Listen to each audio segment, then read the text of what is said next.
Hey, Dehya! Right on time.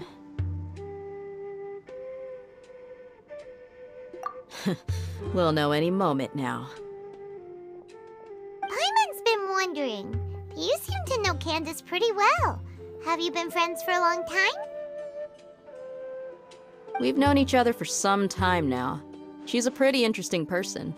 Even though she's an extremely strong warrior, she never misuses her powers against others.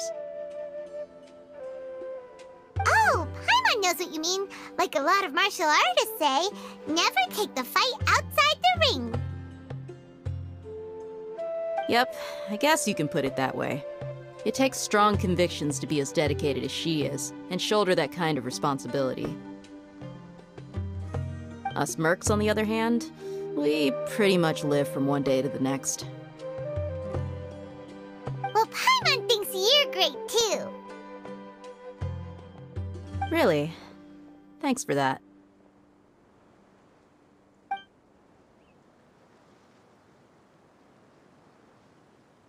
Oh, Cyno's here, and he's pretty early too.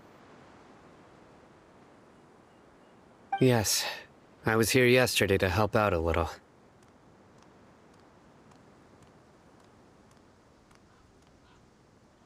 To help out? By doing what? Sharing some interrogation techniques. Oh, you mean you taught Candace some more persuasive methods? Right. Come on in, everyone. Come on, let's go inside.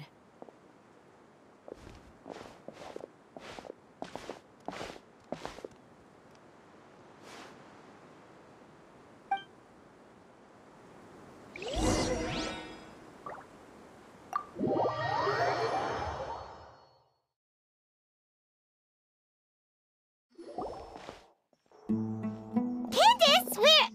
Whoa, you look furious. Do I? Huh. What gave it away? Oh, there's no mask that can hide true bloodlust. Cover up your eyes, and it'll still show itself at the corners of your mouth. Perhaps I need to work on my composure. Still, it's perfectly understandable why I'm angry. I'm sure everyone present would agree. Yes, ma'am. Please, don't beat us anymore. We're gonna die. Well, looks like Cyno taught her well. You fear death yourselves, yet you do not hesitate to place the lives of others at risk. The absurdity is mind-boggling. The ones you call mad scholars are known to us as the Village Keepers. They are vital members of our community, and some even count them as family. You come here to my village, and you treat my people as nothing more than stepping stones towards your goal. Tell me, what would you do to you in my position? Mercy! Please have mercy! You've made your bed. We may all be desert dwellers, but there's one thing that I understand better than you. The resurrection of King Deshret will only result in war. And war serves no one. The people of Aaru Village care little about which god is in power. Life may be tough and tiring, but we wish to preserve our way of life. A war would only cause us to lose all that we have. And that is not a responsibility that you can afford to shoulder. We understand. We're sorry. I'll tell you everything I know. Please, just let us go. I'm listening. You might not believe this, but it wasn't us who came up with this idea. Someone was spreading rumors in the tavern. That's how we ended up hearing about King Deshret's resurrection. Some mystery man told us that mad scholars will make the perfect sacrifice to usher in King Deshret's resurrection. They give their lives, and we can get anything we wish for. They're called village keepers. Slip up again, and you'll regret it. Yes, sorry. It was all that mystery man's doing. He told us to spread the word about King Deshret's resurrection and talked us into helping him. In return, he said he'll help facilitate the resurrection process. I'm not sure. That's one. Huh? One what? Strike. You get a total of 3. Then, you die by my hand. Wait, I'm telling the truth. We don't know anything. It was all him. 2. He got us to lure them out of their houses in the night with some kind of incense. We take them to a junction outside the village. Then the mystery guy takes them from there.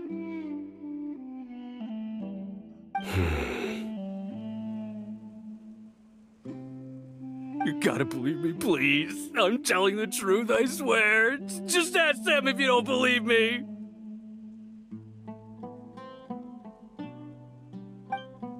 That was indeed the truth.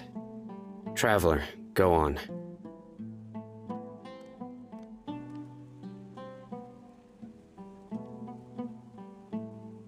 You have to believe me. If I knew that, I would have told you his name right away. I'm not risking another beating to keep his secrets. No way. That guy, he wears a cloak, and he's always careful to cover his face. He calls himself King Deshret's envoy. I believe I may know what's going on. Uncle Anpu?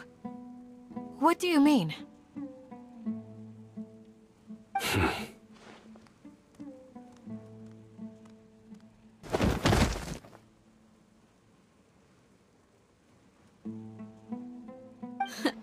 Smooth. Okay, speak. If my suspicions are correct, this mystery man they speak of could be from the akademiya.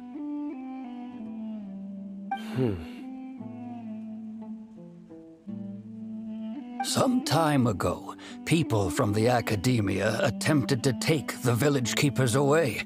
I refused, insisting that they are part of our community. It strikes me now that this secretive character shares the same goal they had. Which means it's highly likely that the akademiya was purposely spreading a false rumor to trick the radicals into delivering the village keepers right into their hands. They were the ones who brought them here to begin with. Now they're trying to take them back? We aren't gonna let that happen. Not the akademiya again. Just as I thought. But what could they want with the village keepers?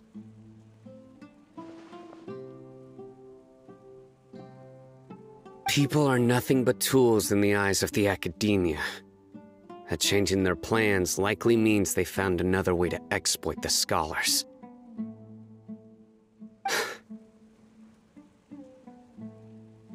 Regardless, our top priority now is locating the village keepers. You're right. Isak is still waiting for news on his grandpa. Time to go. Let's leave the village and try to track them down. Yes. Pack up and get ready to leave. You got it. Candace, I'll let you deal with the radicals. Leave everything outside the village to us. All right. Let's meet back here once everyone's ready.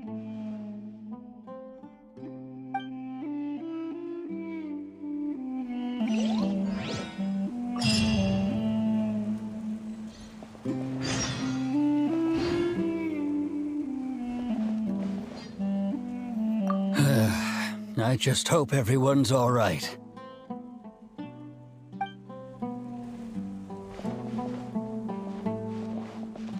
What scheme is the akademiya brewing now?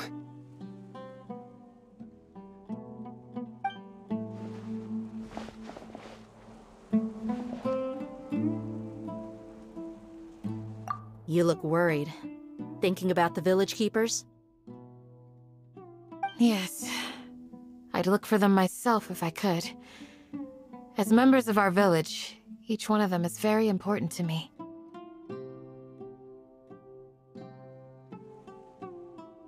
You have a strong sense of belonging here.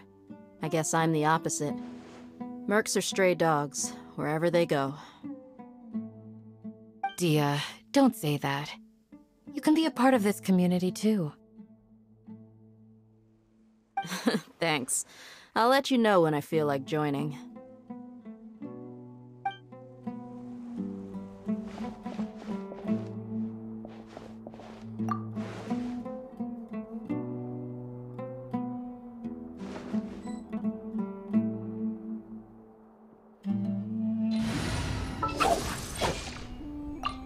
This had better be important.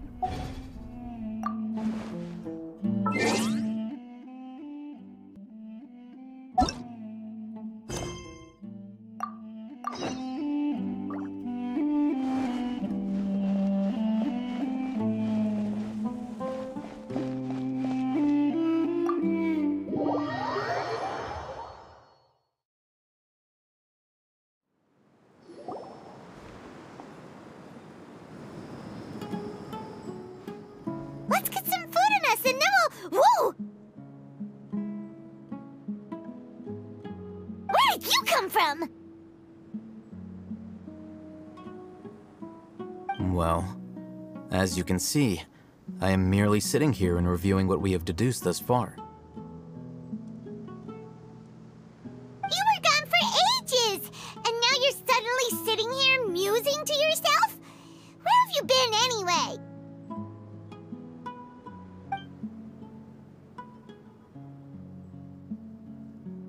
Hey, what's with the silence? You never think things through before asking questions. I'm giving you some time to make up for that.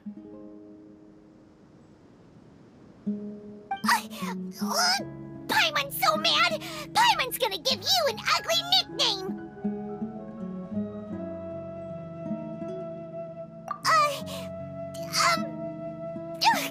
Never mind! Paimon's got nothing.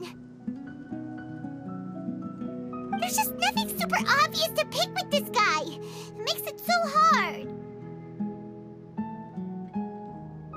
Well, you've heard nothing to suggest I left this whole time, so clearly I stayed in the village to investigate.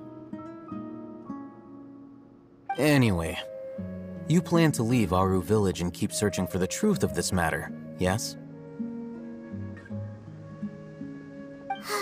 Yep.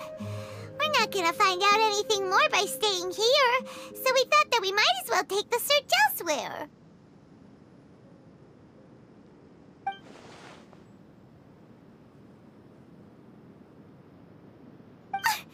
Enough with the silent treatment!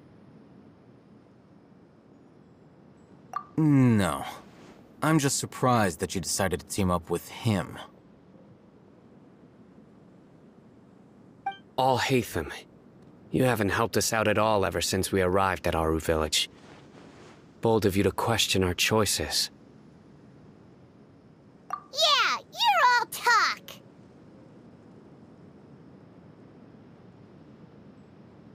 While you were investigating, I had my own work to do, which I've now finished. Really? Paimon doesn't believe you. To be honest, we aren't really a team, so I have no obligation to inform you of my whereabouts. Not to mention that going separate ways allowed me to find some important information that you all had missed. Huh? Right here in the village? Correct. What did you learn? I'm going to take you to someone. But before that, you need to understand where she's coming from. What does that mean? How do you think the residents of Aaru Village feel about what we're doing? In other words, do you truly believe every single word the villagers tell us? You mean some of them lied to us? Hiding the truth does not necessarily equate to lying. Again, these people have their reasons. Remember what Candace said? Most people in Aaru Village don't necessarily care which deity is in charge of Sumeru. That's because whether King Deshret or the Sumeru Archon has power is of little significance to them. By contrast, the perils of their daily lives are ever-present concerns. They won't simply share everything they know with you without good reason. That's why you believed there was no further information to be found in this village. Glad you're following along. Among those you have talked to, there's someone who was consciously keeping you out of the loop. In fact, she's been observing your every move since you arrived. The reason being, to someone who only wants to live their life in peace, any external factors introduce unpredictability into the equation.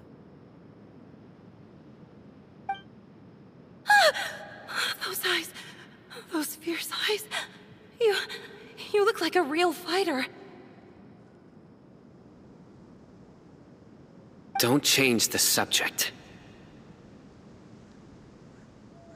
It's quite obvious that she's intimidated by Cyno's authority and strength. Right. You were asking about the mad scholars. She corrected herself mid-sentence because she's aware that there are King Deshret fanatics in the village.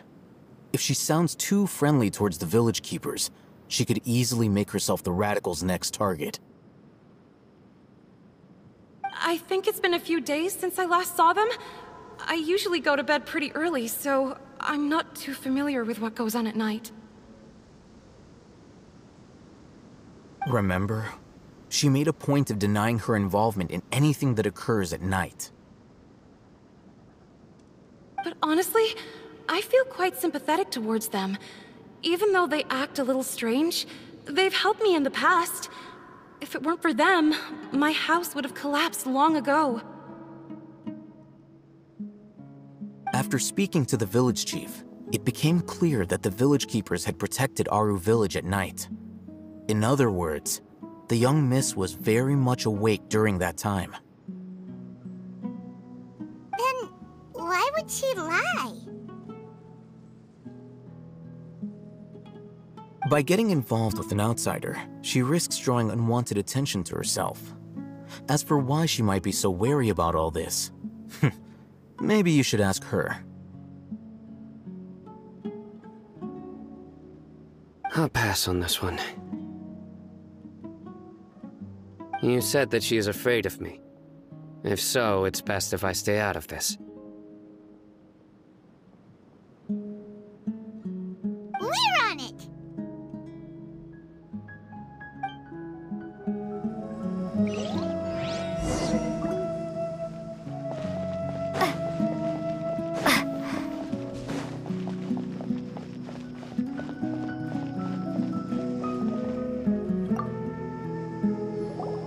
Miss Shawnee, As we discussed earlier, I've brought someone with me.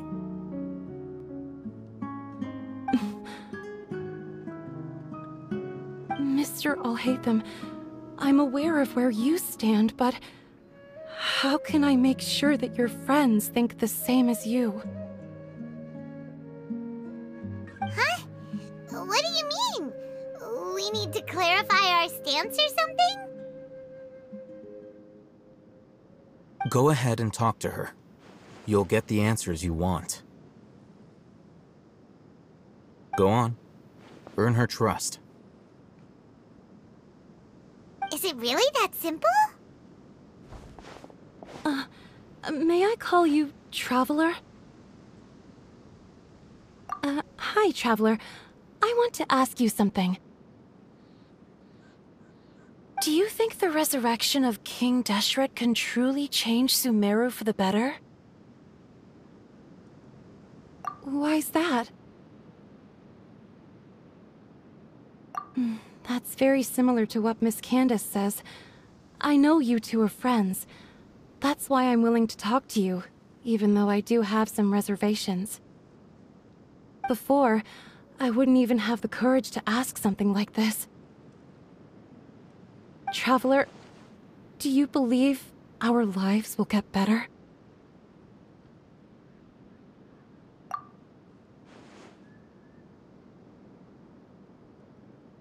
Yeah! We came here from another nation, so it isn't wrong of you to be weary. And we aren't really residents of any one nation. But even so, we've met lots of people from different places, and we've always fought for what we believed in. We have friends in Sumeru, and we want to help them. That's why we decided to stay here for a while.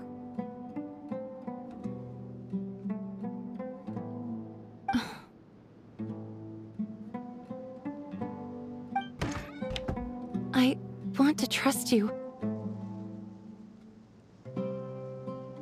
My apologies for posing my questions like that. To be honest, I didn't expect you to come back for more information. Alhaitham told us you have your reasons. It's okay. We understand. The fact is that only one side of my family is desert folk. I don't really fit in anywhere in Sumeru. Some believe in the Dendro Archon, while others believe in King Deshret. I don't belong to either side, and neither side would want me. Speaking of which, the radicals mentioned that they despise traitors. Do they just think that anyone who's different from them is a traitor? Yeah. Some people can be so narrow-minded when it comes to bloodline and beliefs. It makes no difference what I say or how I behave. I'll always be suspected of having ulterior motives. Slowly, I just stopped talking to people. I pretended not to hear or see anything. All I want is to live my life in peace. And then it happened. The village keepers who had helped me disappeared with no explanation, and I didn't dare breathe a word about it to anyone. Until now. You can tell them. I'm sure she'll keep your secret.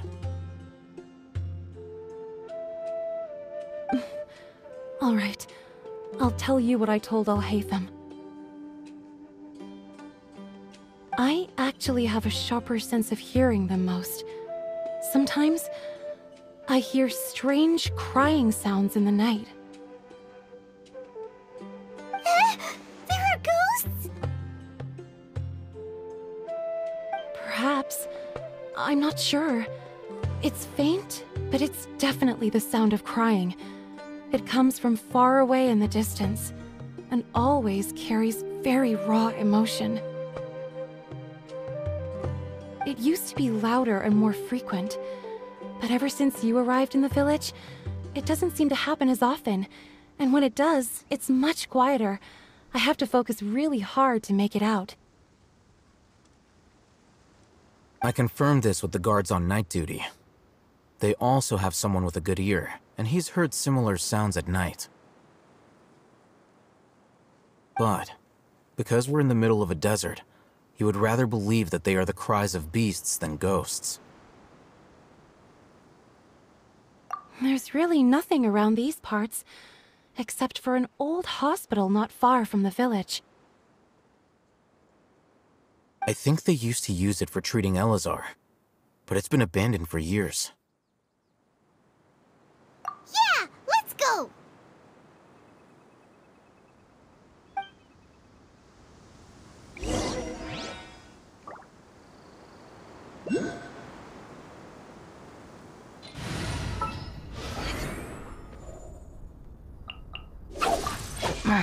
Don't tell me they did it again.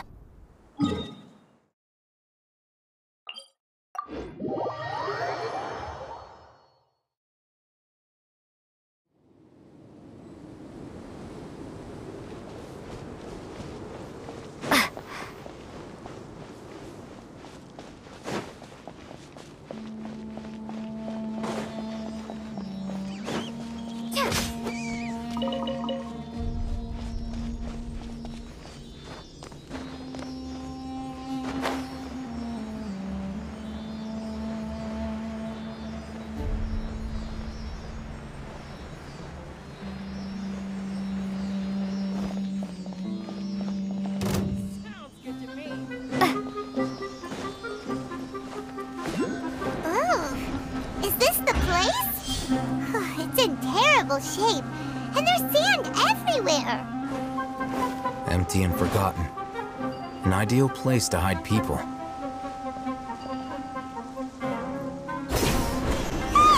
Monsters! Watch out!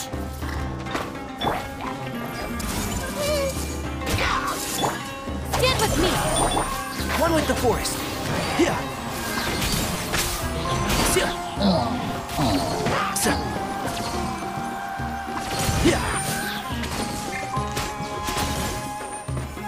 And shroud.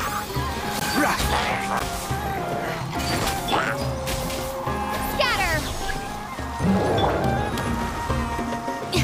Dissipate!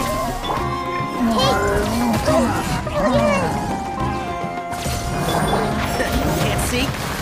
Yeah.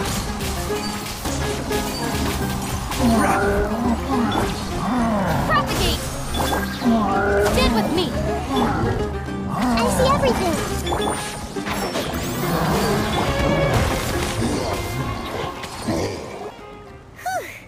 They were easier to deal with than Paimon had expected. Super strong bandits? Or monsters taller than buildings dropping out of the sky? Or, you know, something like that.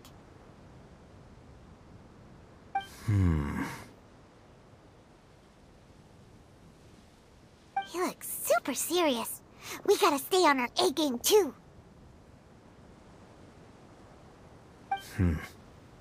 This is the one.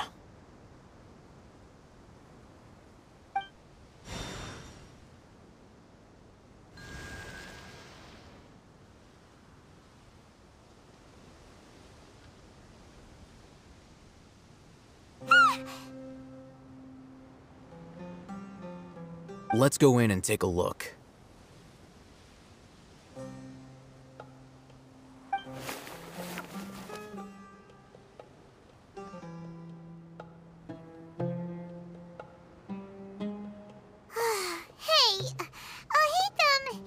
We haven't found squat. Are you sure we aren't wasting our time here? Patience. Shawnee says she only hears the crying at night. We have time to burn. Until then,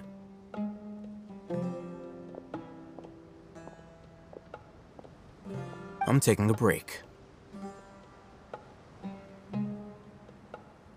And just like that, he sits down. Wait, he even brought a book to read? What are you reading? Let Paimon see!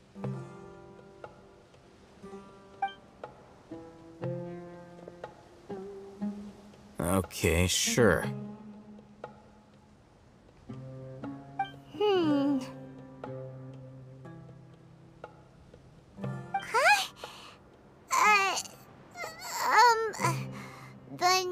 natural position, which is the positional propensity of an entity in natural motion in contrast with an object in forced motion? Huh? When free from external influences, every entity displays the tendency to follow its natural trajectory? So, you got that? Oh, Paimon gives up. You keep reading your book. See ya!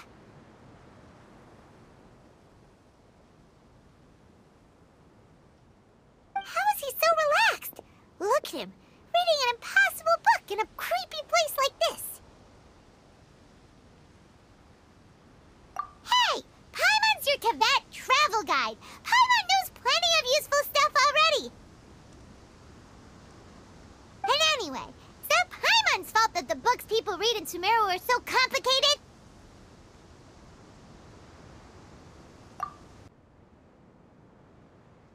Hey, what good is that gonna do for you?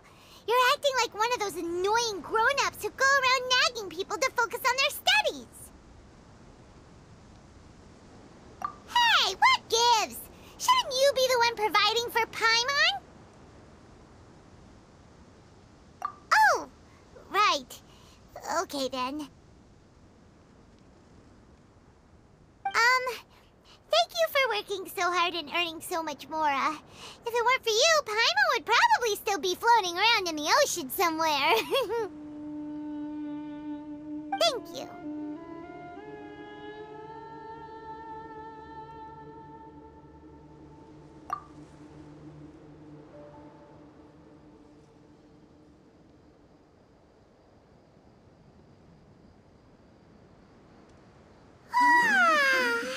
Paimon's getting so sleepy.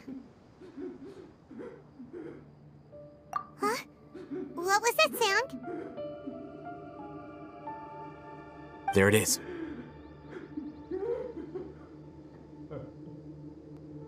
It's coming from that direction.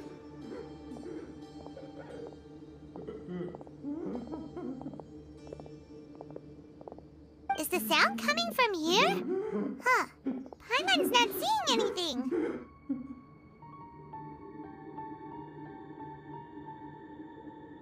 Hmm?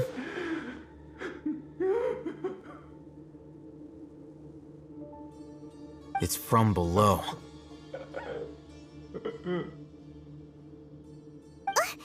But there's no way we can get down there. Something is off about the interior here.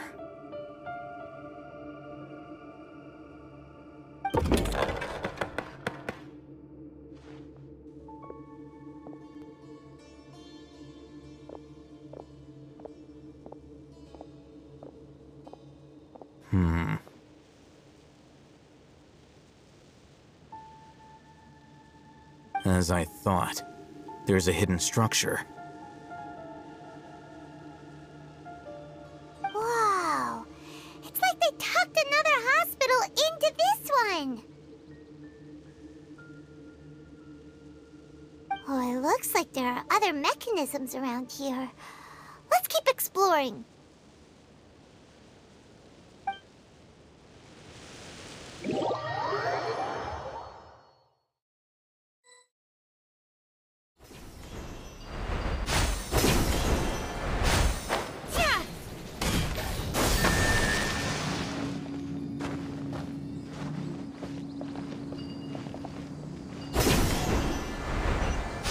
Close enough.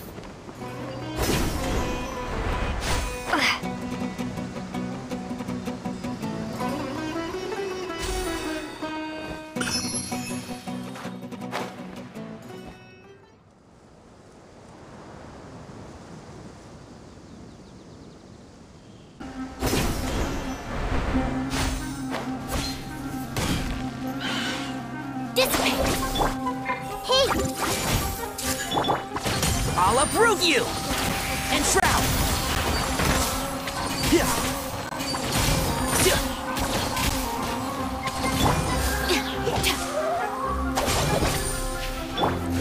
I'm so scarred.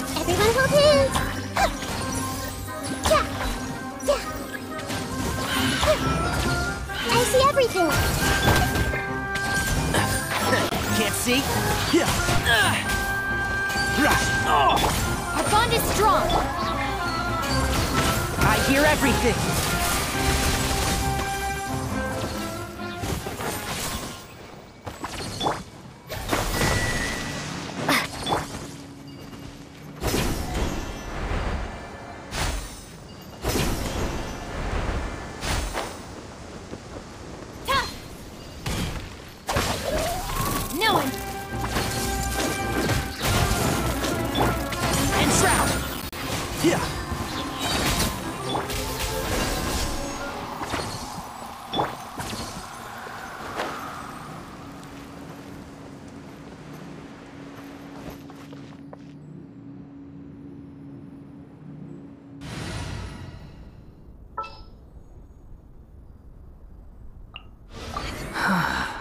What do you want from me?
Idea.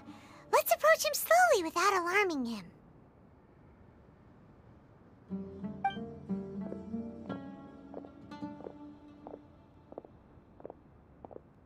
Wait.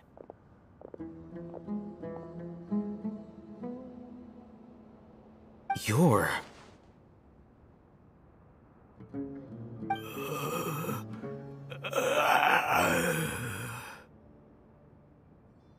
He can't speak, and his eyes are unfocused. But he looks too young to be anyone's grandfather. Also, why is he the only one here? Didn't expect to see him here. You know him? He's Razak, a senior of mine at the akademiya. He's a scholar too? Is he the kind that holes up in a forest and mumbles stuff about training? No. And that's the problem. Razak was never involved in any of those things. He never trained in the forest, let alone reach satyavada life. Leaving that question aside for the moment, him being here alone means that we might be too late. Looks like they've already taken everyone away. For whatever reason, they left Razak here. Perhaps they simply didn't have time to come back for him.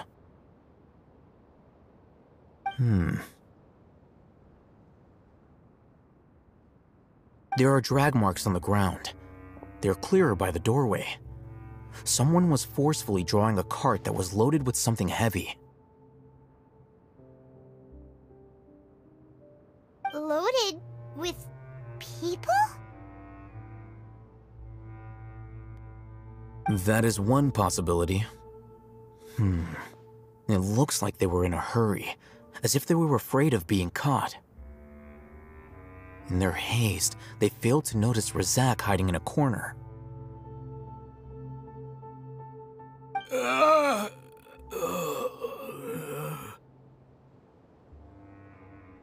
The symptoms are identical.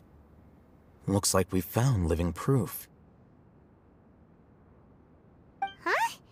Why do you say that? Allow me to jog your memory. Recall your time at Port Ormos.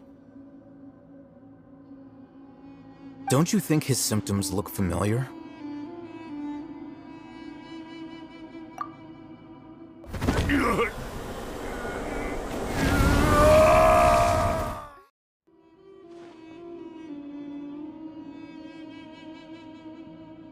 Oh, now that you mention it, they're acting the same way. Correct. The akademiya is behind all of this. It isn't difficult to deduce their rationale. First, the akademiya spread a false rumor of King Deshret's resurrection, emphasizing the role of the village keepers, the mad scholars who were exiled to Aaru Village. These rumors were all the persuasion that the radicals needed, and those based in Aaru Village leapt into action.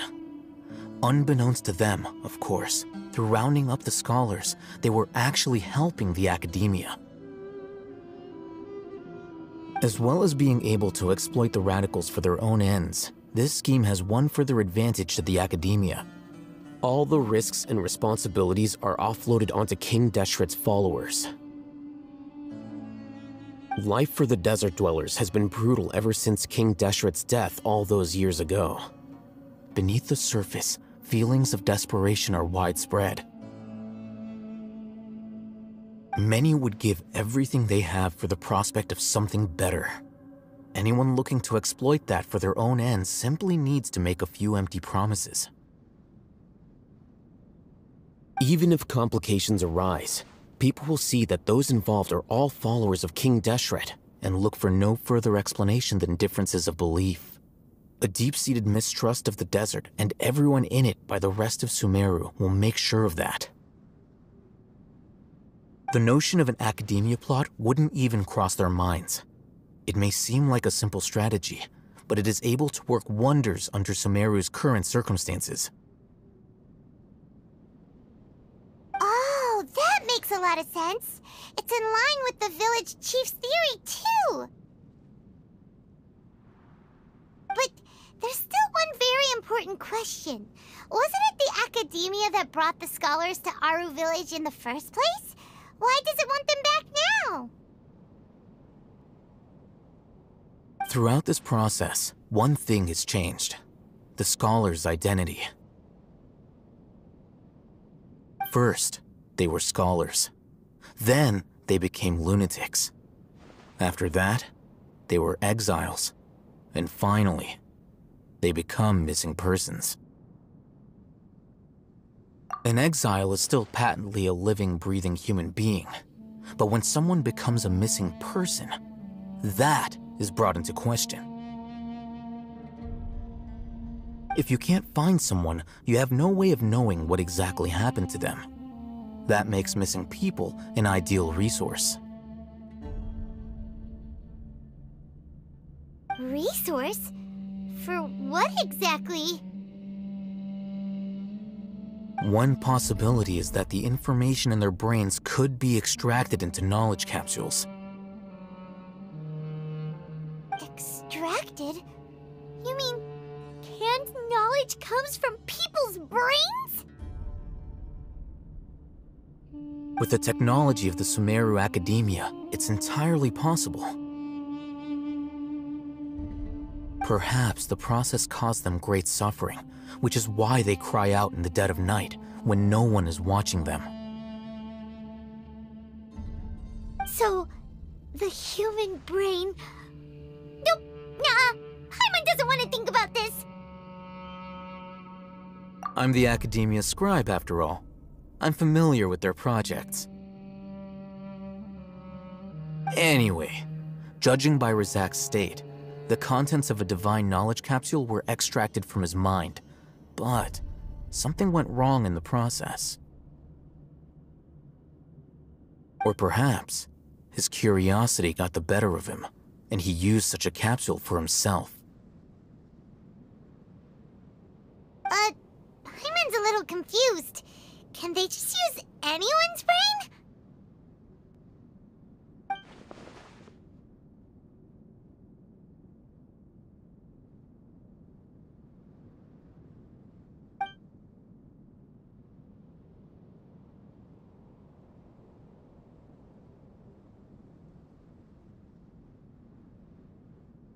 The look on your face tells me you've realized the answer.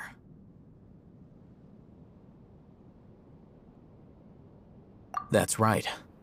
To some scholars, gaining knowledge about the gods is their entire life's pursuit. Extracting canned knowledge is just one of the extreme measures they turn to. However, I can't help but wonder, what do they seek to gain from divine knowledge? The akademiya is going out of their way to look for forbidden knowledge, but what is their ultimate goal? I've spent quite some time trying to analyze the contents of the divine knowledge capsule, but to no avail. It seems like my way of thinking is too different from theirs. You mean you're not even slightly interested in getting your hands on this forbidden stuff? All scholars seek to expand the horizons of knowledge, but I'm not particularly interested in gods, so I don't share their degree of zealotry. Extracting information from people as if they were lifeless objects? If this is the direction of academic progress, then the akademiya may as well shut its doors. Sounds like you're really against all this. Of course. The akademiya's actions run contrary to their rules. Whether it be academics or knowledge, everything has its boundaries. If those lines are crossed, the rules and order that govern everything in the world will be destroyed. This matter needs to be corrected, just like fixing a typo in a book. Wait, didn't you step in to help because you felt sympathy for those poor people? Not to be callous, but no. My criteria are a little more restrictive than that. There is no shortage of suffering in Sumeru, and the same can be said for the rest of Teyvat as well. What do you plan to do about that? Save every last person? Probably not. Paimon's not sure. You can say that. Simply put, I don't blindly place my faith into strength or heroism. I do what I want. The divine knowledge capsule is something I want to investigate in full. That doesn't mean I'm willing to take action for the sake of a few strangers.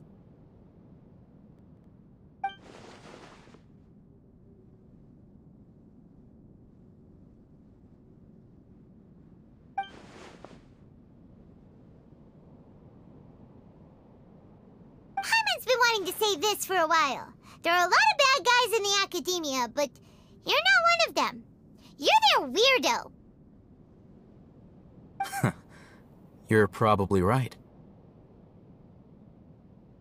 Though I must say, I quite enjoy this feeling of being the odd one out. Uniqueness is also an asset, is it not? Wow, that's a great way to think about it. Paimon's really impressed.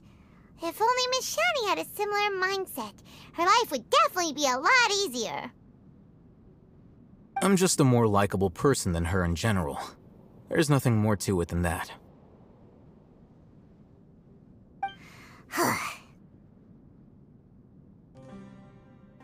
He won't last long if we leave him here. Let's take him with us. We'll work out our next step after we return to Aaru Village.